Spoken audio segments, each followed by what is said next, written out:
Samahan niyo ako mag-breakfast. Ito naman yung lolang makulit. Kain tayo. Ayan ang ating kiwi, coffee, ang walnut, ang biskotso, ang yogurt. O saan ka pa? Diyos ko Lord. Naparami yata breakfast ko ngayon. Sumobra yata sa dami ng ating breakfast. But anyway, okay lang yan. Dahil ang kain naman ulit natin is 1 o'clock. So, meron pa tayong how many hours? 2, 4, 5 hours. So, kayang-kaya pa yan. Tatagal yan sa ating tiyan. 5 oras. Oo, tatagal yan. Promise. O ano, saan ba ang bang gusto niyong pag-usapan natin?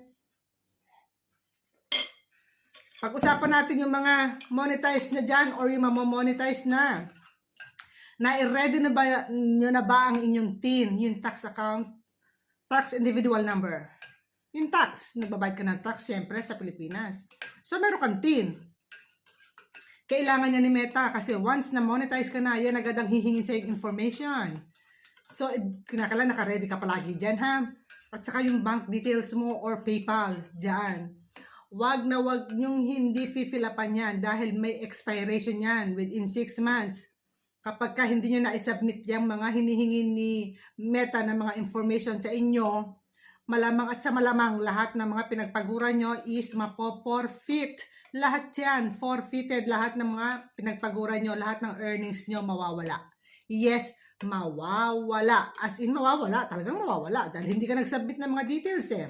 So, saan ipapadala yan ni Meta? Nagbigay nga siya ng 6 months. Siguro naman mahaba-haba na yung 6 months na yan para ma-prepare mo lahat yung mga requirements na hinihingi ni Meta.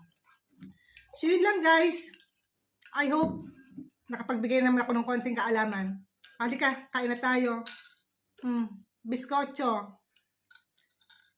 Sarap isaw-saw sa kape para siguradong malinis.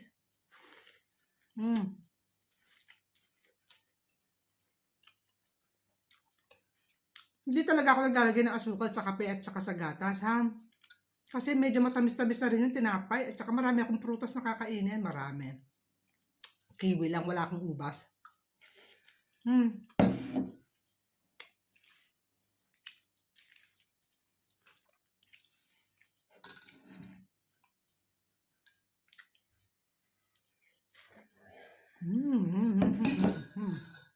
Bye!